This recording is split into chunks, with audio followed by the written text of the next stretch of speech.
બનાસકાંઠાના પાલનપુરમાં આજે માનવતા અને જીવનદાયી સંદેશ સાથે ખાસ કાર્યક્રમ યોજાયો હતો। અંગદાન મહાદાન અભિયાનના પ્રણેતા દિલીપ દેશમુખ દાદા પાલનપુરમાં પત્રકારો સાથે સીધી વાતચીત માટે આવ્યા હતા। બનાસકાંઠા પાલનપુરમાં આવજત મલ્ટી સ્પેશિયાલિસ્ટ હોસ્પિટલ ખાતે દિલીપ દેશમુખ દાદાની ખાસ પત્રકાર પરિષદ યોજાઈ હતી।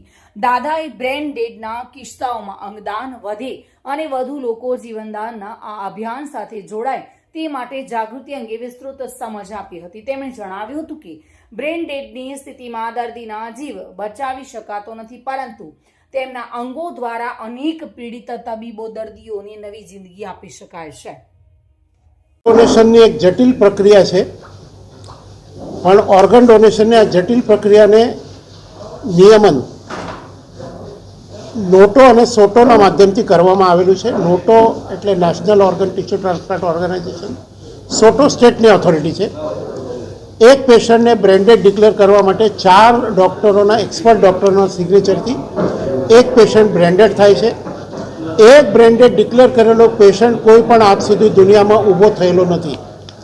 આવા બ્રેન્ડેડ ડિક્લેરેશન કરેલા પેશન્ટના ઓર્ગન ડોનેશનની એના પરિવારજનો દ્વારા જો સંમતિ આપવામાં આવે તો એક પેશન્ટમાંથી 8 થી 11 12 અંગો મળી શકે છે, જેમાં કિડની 2 કિડની મળી શકે, એક લીવર, એક હાર્ટ, એક લંગ્સ, 2 હાથ, 2 આંખો, એક ઇન્ટેસ્ટાઇન, એક પેન્ક્રિયાસ, એટલા બધા અંગો મળી શકે અને આ અંગો જરૂરિયાતમંદ લોકોને ટ્રાન્સપ્લાન્ટ કરીને નવજીવન આપી શકાય।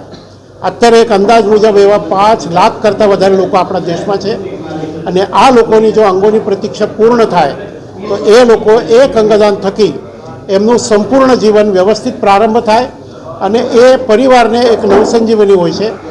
એક વ્યક્તિ બીમાર હોય છે ત્યારે સમગ્ર પરિવાર બીમાર હોય છે। આવા 5 લાખ પરિવાર અત્યારે બીમાર છે, ખૂબ કપરી સ્થિતિ હોય છે, ઘરમાંથી ઘરેણાં પણ વેચવા પડે એક ટ્રાન્સપ્લાન્ટ માટે। એટલા માટે અંગદાન જાગૃતિની ખૂબ જરૂરિયાત છે। અત્યારે આપણા દેશમાં પ્રતિ મિલિયન એટલે પ્રતિ 10 લાખ એક કરતાં પણ ઓછો એનો રેશો છે।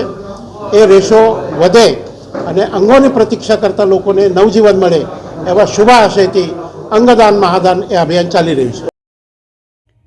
અંગદાન મહાદાન વિષયક દિલીપ દેશમુખ દાદાનો સંદેશ પાલનપુરમાં ઉપસ્થિત લોકોએ હૃદયપૂર્વક સ્વીકાર્યો હતો। બેનિફિશિયરીઓને જીવનદાન આપવાના આ અભિયાન હવે બનાસકાંઠામાં વધુ ગતિ પકડી લે તેવી શક્યતાઓ જોવા મળી રહી છે। દિનેશ રાણા સાથે bureau report, today Gujarati news.